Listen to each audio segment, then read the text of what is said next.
Hello friends, welcome to my channel. कैसे हैं आप लोग? उम्मीद करता हूँ आप सभी अच्छे होंगे। और लिखा है विभिन्न प्रतियोगी परीक्षाओं में पूछे गए प्रश्न। तो आज का जो हमारा टॉपिक है, अनेक शब्दों के लिए एक शब्द। ये ऐसा टॉपिक है जो कि आपके एग्ज़ाम में पूछा जाएगा।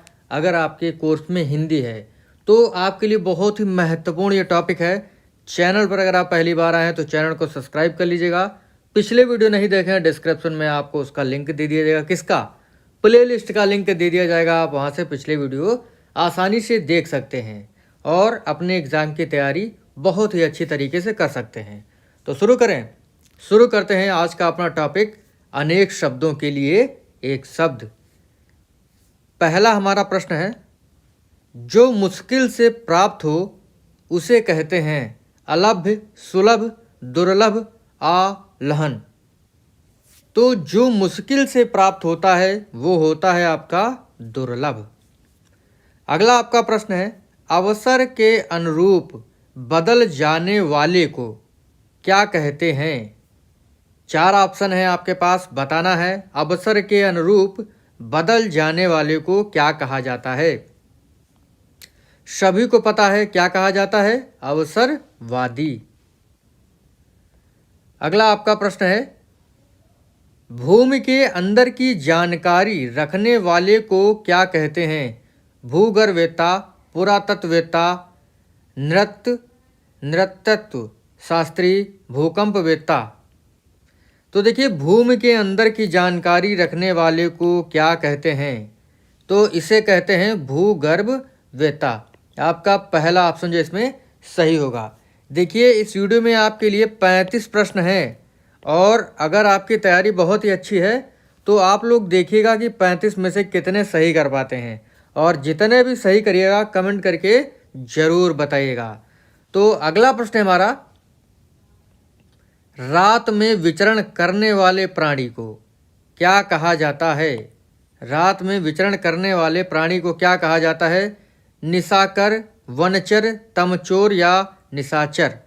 बताएं। रात्रि में विचरण करने वाले प्राणी को क्या कहा जाता है? सभी को पता है, निशाचर कहते हैं। अगला है, जो खाने योग्य ना हो, मतलब जिसको खाया ना जा सके, क्या होगा? ये होगा आपका, बिल्कुल सही जवाब है आपका, अखाद्य। अगला बहुत ही अच्छा प्रश्न है, जिसके पास घर ना हो। जिसके पास घर ना हो, ग्रही, अनिकेत, अभिषेक, अकिंचन। तो किसके पास ग्रह नहीं होता है, मतलब जिसके पास घर नहीं है उसे कहते हैं अनिकेत। अगला बहुत ही सुंदर प्रश्न है और पूछा गया है, देखिए ये एग्ज़ाम में पूछा गया है। कनिष्क सहायक परीक्षा 2019, यूपी पीसीएल परीक्षा 2018। इंद्रियों को जीत लिया हो जिसने, वाक्यांश क्या होगा? इंद्र, इंद्रपति, इंद्रजीत या जितेंद्रिय? जिसने इंद्रियों को जीत लिया हो वो होगा आपका जितेंद्रिय। अगला बहुत ही अच्छा प्रश्न है, मंडी परिषद परीक्षा 2019 में पूछा गया यह प्रश्न, निम्नलिखित 4 विकल्पों में से उस विकल्प का चयन करें जो वाक्यांश के लिए एक शब्द का विकल्प है। जो थोड़ा जानता हो। जो थोड़ा जानता हो होगा अल्प, अल्पज्ञ, सर्वज्ञ या अवज्ञ? जो थोड़ा जानता हो वो होगा आपका अल्पज्ञ। लिखा है, सही विकल्प का चयन करें जो इस लोक की बात है। पाश्चात्य, स्वर्गीय, लौकिक या अलौकिक? जो इस लोक की बात है, तो कौन सा ऑप्शन आपका सही होगा? ऑप्शन आपका सी सही है, लौकिक। अगला प्रश्न है, सही विकल्प का चयन करें जो वाक्यांशों के लिए एक शब्द है। आदि से अंत तक, समीचीन, अद्योपांत, अनादि, समकालीन। देखिए 3 एग्जाम में पूछा गया है ये प्रश्न। तो जो भी मैं आपको प्रश्न पढ़ा रहा हूँ ना, एग्ज़ाम में एकदम रखा हुआ आएगा, फिर बाद में मत कहिएगा कि आपके वीडियो से मैंने नहीं पढ़ा। नहीं पढ़ेंगे तो यही तो होगा। तो आदि से अंत तक क्या होगा? अद्योपांत। सही विकल्प का चयन करें जो वाक्यांशों के लिए एक शब्द है। प्रश्न है, जो सब कुछ जानता है, ज्ञानी, सर्वज्ञ, सर्वस्व, सर्वत्र। जो सब कुछ जानता है वो आपका होगा सर्वज्ञ। अगला है, जानने की इच्छा, जिज्ञासा, आशा, अभिलाषा या इच्छा। जानने की इच्छा होता है जिज्ञासा। अगला प्रश्न है हमारा, किसी व्यक्ति या वस्तु को ना अपनाना वाक्यांश के लिए एक शब्द होगा। तिरस्कार, परोपकार, बहिष्कार या परिष्कार। किसी व्यक्ति या वस्तु को ना अपनाना ये होता है बहिष्कार। अगला है, जो देने योग्य है के लिए एक शब्द, पे, दान, दे या गे। तो जो देने योग्य है वो होगा आपका दे। दूसरों की बातों में दखल देना, हस्तक्षेप, उपकारी, आक्षेप, दूरदर्शी। तो दूसरों की बातों में दखल देना ये होता है हस्तक्षेप। अगला प्रश्न है, पृथ्वी, ग्रहों, तारों आदि का स्थान वाक्यांश के लिए उचित शब्द होगा। विश्व, धरती, अंतरिक्ष, समंदर। पृथ्वी, ग्रहों, तारों आदि के लिए एक स्थान होता है वो कहलाता है आपका अंतरिक्ष। जिस पर आक्रमण किया गया हो, आक्रांत, आत्मघाती, आक्रमण, आक्रामक। जिस पर आक्रमण किया गया हो वाक्यांश के लिए शब्द होगा आक्रांत। क्या होगा? आक्रांत। अगला है, अनियमित के लिए उचित वाक्यांश है जो नियमानुकूल होना हो, जिसका निवारण ना हो सकता हो, जिस पर कोई नियंत्रण ना हो, जिसके संबंध में कोई निर्णय ना हुआ हो। अनियमित, जो नियम के अनुकूल ना हो। ठीक है। अगला प्रश्न है आपका, सख्य भाव मिश्रित अनुराग को क्या कहते हैं? प्रेम, सम्मान, प्रणय, श्रद्धा।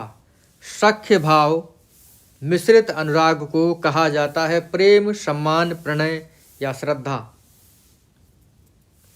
तो ये कहा जाता है प्रणय। अगला है, खाने की इच्छा, विभुच्छा, भूभुच्छा, बुभुच्छा, विभूछा। तो खाने की इच्छा कौन सा ऑप्शन आपका सही होगा? देखिए ये बहुत ही कठिन प्रश्न है, थोड़ा सा ध्यान नहीं देंगे गलत हो जाएगा। और आप लोग जो जब भी एग्ज़ाम देने जाते हैं एकदम भूल ही जाते हैं, ध्यान से पेपर नहीं करते हैं तो गड़बड़ हो जाती है। तो खाने की इच्छा भुभुच्छा। सफलता न मिलने पर दुखी होना, कृपा, क्षोभ, दया, दुख। तो सफलता न मिलने पर दुखी, क्षोभ। अगला बहुत ही शानदार प्रश्न है, बिना पलक झपकाए के लिए एक शब्द का। देख रहे होंगे किसी ना किसी एग्जाम में पूछा गया है। ठीक है, तो एकदम ध्यान रखिएगा, जो भी मैं प्रश्न हिंदी के ला रहा हूँ एग्ज़ाम में पूछे गए हैं। और जो आपका आने वाला बहुत ही महत्वपूर्ण एग्ज़ाम है ना, उसमें ये प्रश्न आपके रखे होंगे। ठीक है, तो बिना पलक झपकाए के लिए एक शब्द होगा निर्निमेष, निर्विकार, निष्पलक, निष्प्रह। तो बिना पलक झपकाए आपका क्या होगा? निर्निमेष। अगला है, प्राणदा के लिए अनेक शब्द है। जीवन देने वाली दवा, जीवन चाहने वाली राह, प्राण रहने का अभ्यास, प्राण रहने का मंत्र। तो ये होगा जीवन देने वाली दवा। अगला बहुत ही आसान प्रश्न है, जो कम खर्च करता हो, मक्खीचूस, मितव्ययी, कंजूस या लोभी। जो कम खर्च करता है मितव्ययी। अगला है, प्रज्ञाचक्षु के लिए वाक्यांश है। देखिए कब पूछा गया है, वन रक्षक परीक्षा 2018। तो मतलब किसी ना किसी एग्जाम में पूछा गया है। ये मत सोचिएगा कि ये बेकार का पढ़ा रहा हूँ, बेकार का कुछ भी नहीं है।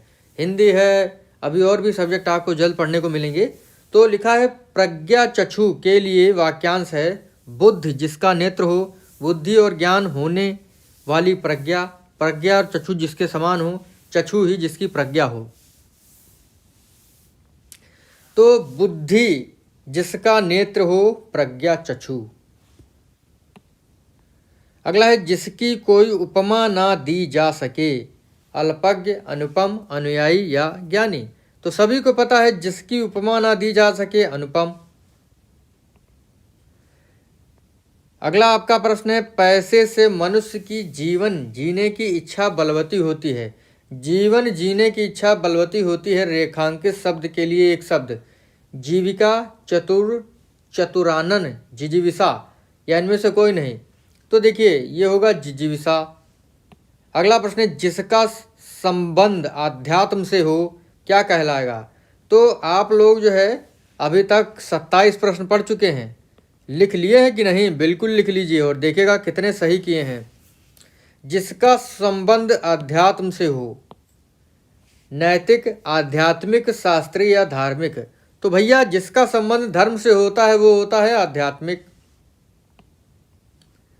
अगला है, अपने जीवन पर स्वयं लिखी कथा, रेखा चित्र, संस्मरण, आत्मकथा या आत्मग्लानि। तो अपने जीवन पर लिखी कथा क्या कहलाती है? रेखा चित्र, संस्मरण, आत्मकथा या आत्मग्लानि। तो अपने जीवन पर जो कथा लिखी जाती है वो होती है आत्मकथा। अगला आपका प्रश्न है, बहुत ही महत्वपूर्ण है, फिर से वही है, कोई बात नहीं है, इसको नहीं करेंगे, अगला बढ़ जाते हैं। लिखा है, जिसे करना बहुत कठिन हो, जिसे करना बहुत कठिन हो के लिए एक शब्द होगा। दुर्जय, दुराग्रह, पुष्कर या दुष्कर। तो ये होगा आपका दुष्कर। ठीक है। सब कुछ जानने वाला, अज्ञ, बहुज्ञ, सर्वज्ञ या अवज्ञ। तो सब कुछ जानने वाला आपका सर्वज्ञ होगा।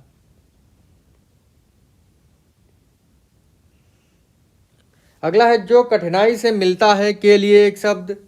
सुलभ, दुर्लभ, अगम या दुर्गम।